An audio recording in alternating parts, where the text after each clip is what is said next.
launched a formal investigation. We have a world-class team. We are working every day to get to the bottom of what is going on, and we will. And we will uphold our human rights principles and our terms of service.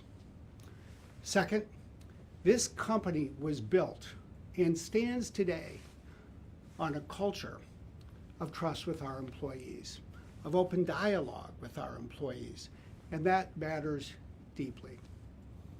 We have thousands of employees in Israel that we trust. We have thousands of employees across the Middle East and North Africa who we trust. We have thousands of employees of every nationality here in Redmond who we trust. And we value their feedback. And as you can imagine, we're getting no small measure of feedback from the group that's called Jews at Microsoft, from the group that's called Palestinian Allies at Microsoft, from our group of employees across the Middle East and North Africa. They offer suggestions and we're considering them. When they send us ideas, we think about them. I read what they say, we meet with them, and we will sustain that kind of dialogue. It is literally the lifeblood of this company. And then third, we need to keep our workplace safe and secure. We need to keep our employees secure while we honor the freedom of expression that is a hallmark of this country and American life.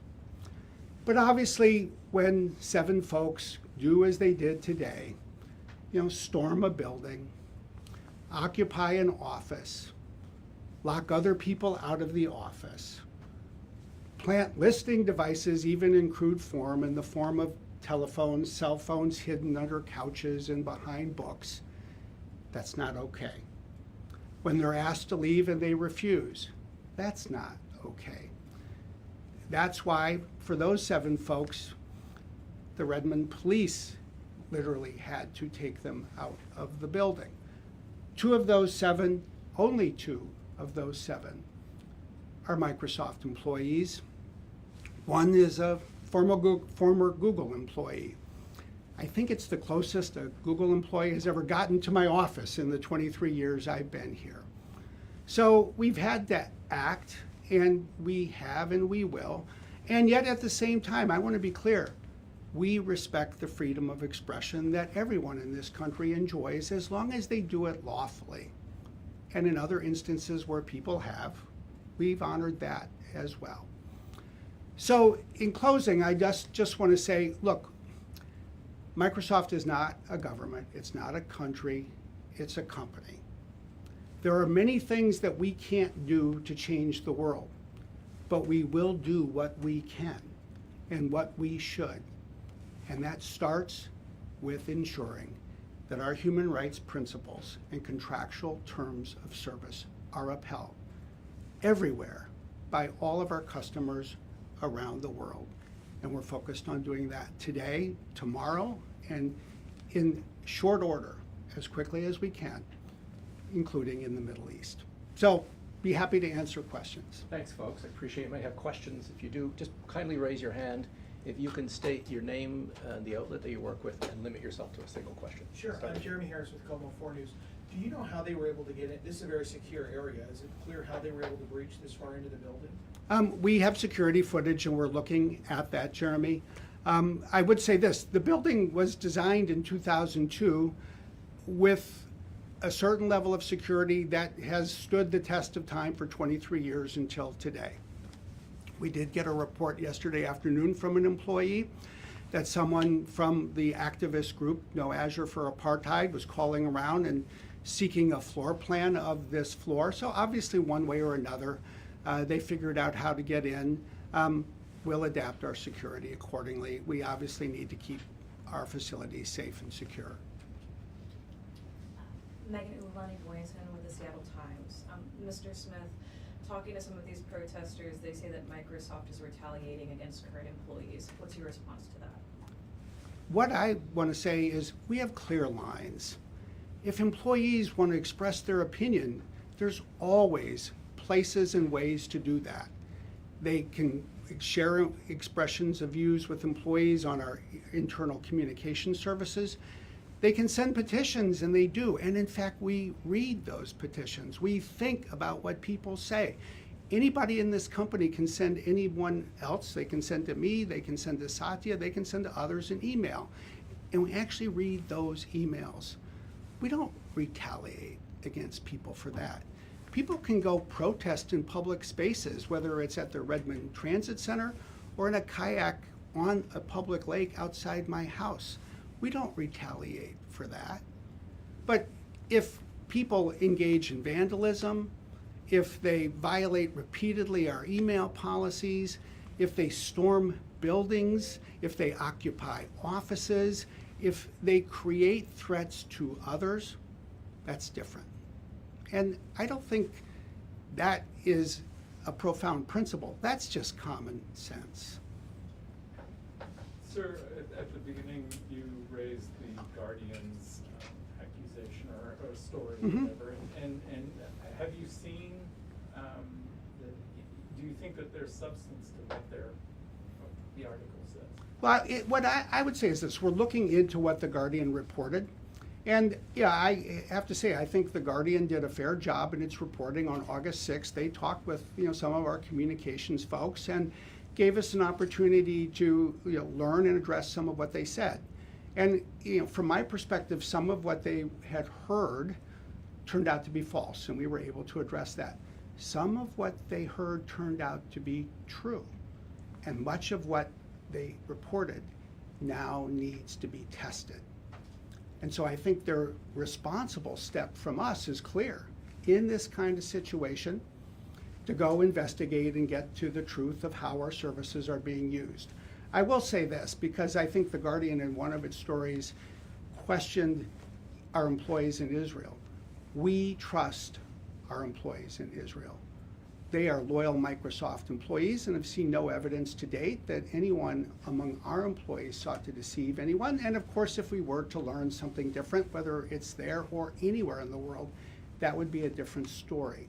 But the reality is, we have an important assignment that we took away from that report, and we are pursuing it.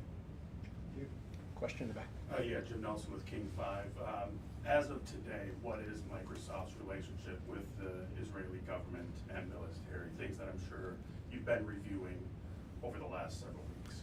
I would say two things. The vast majority of what Microsoft does for the Israeli military, the Israeli Defense Force, is protect the cybersecurity of the state of Israel.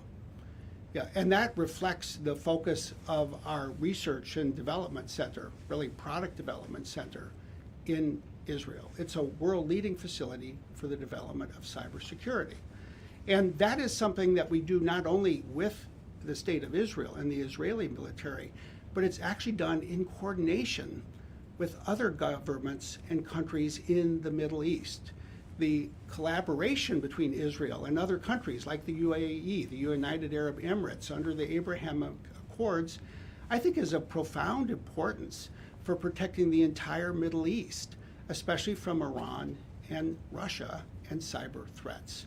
That is our primary focus.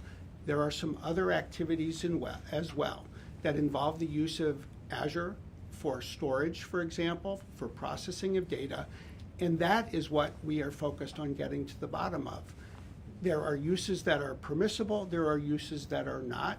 And I think it is incumbent upon us as a company, whether we're talking about Israel or anywhere in the world, and especially anywhere in the world where there's a conflict, to make sure that the lines that we have set are respected. Yeah, you mentioned three things that folks had been doing to violate policies. One was vandalism, which we understand, and there was another. But you also said violation of email policy. So what have been folks been doing that have been a violation of email policy? Have they been organizing through Microsoft email? No.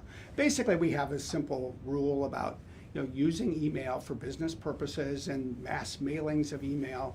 And in a few cases, we have had employees that have sent emails with non-business topics with their political views to large numbers of employees. And the first thing we've done, and I think it's the right thing to do, is not to walk into somebody's office and fire them, but to sit down with somebody so that they understand the rules that we have. And if somebody repeats that violation, then it's a different situation. But that's very different, in my view, from, say, someone who storms a building, occupies an office, or damages property and the like. And a follow-up question, the two people that were Microsoft employees, are they facing any disciplinary measures internally because of today? Well, we'll take a look. I think one or two of them may have also been arrested last week. So, if somebody's been arrested twice, that's a situation that is not standard employee conduct, I think it's fair to say. And I don't think it would be regarded as standard employee conduct by any of the places where you work, frankly, any of the places where anybody works. Todd, I'll give you the last question and then. Todd Bishop from eQuire. Brad, one of the complaints of the group No Azure for Apartheid from earlier, prior to that recent escalation of their protest, was that Microsoft executives did not sit down with them and have a conversation. Is that something that you regret not doing? And even after these latest incidents, would you ever consider doing that in the future? Well, the first thing I would say is we sit down frequently with our employee groups. And that includes the PAMs, the Palestinian allies at Microsoft. It includes representatives of MENA, Microsoft in the Middle East and North Africa. So we do sit down with those employee groups. Look, last week the folks that were arrested were mostly from outside this company. 20 people were arrested, 16 have never worked at Microsoft. So that's a different kind of organization. And I just have to say, that kind of conduct is both, in my view, not necessary in order to get us to pay attention, but more importantly, perhaps, it distracts from the real dialogue that we must sustain with the different employee groups of multiple backgrounds, faiths, cultural attributes, nationalities, and the like. And I would just say one other thing, because I know it's been in the news today. There was a report in Bloomberg that one of our security folks had contacted somebody at the FBI, and that was a Bloomberg headline. That's something I first heard about actually last Thursday when I was sitting down to talk with Bloomberg. And having looked at it since, one of our security folks in April sent an email to the local FBI office inquiring as to whether they had any information about disruptions that they could foresee being planned here in Seattle. That's what it was about. And I then would just zoom out and end where I began. We need to uphold our human rights standards, and we will. We need to sustain the dialogue with our employees, and we are committed to doing that. It's essential that we maintain the security and safety of our campus and our facilities. We'll do that as well. And I think it's fair and it's appropriate at the end of the day to reflect on the fact that sometimes people look at a big company and they think it's some anonymous creation or creature. In fact, everybody who works here is a person. And we all care deeply about what has been going on in the Middle East. We care deeply about the 1,139 people who died as a result of a terrorist attack by Hamas on October 7th, 2023, the 36 children who were killed, the 251 hostages that were taken, including the 50 that have yet to be released. And we care deeply about the 61,000 civilians, for the most part, in Gaza who have died since October the 8th, the 17,000 children who have died in Gaza, the hundreds of thousands of people in Gaza today that are facing extraordinarily severe risks of famine and food insecurity. We cannot do everything that we might wish to change the world, but we know our role. We're here to provide technology in a principled and ethical way. And I want everyone to know that's our job. We'll do our job well, just as we will continue to do our broader job well of providing technology for customers around the world. So on that note, thank you very Is much. this the office that was occupied? This is the office, Is that yes. the office? Was it Okay. vandalized? It's been cleaned up.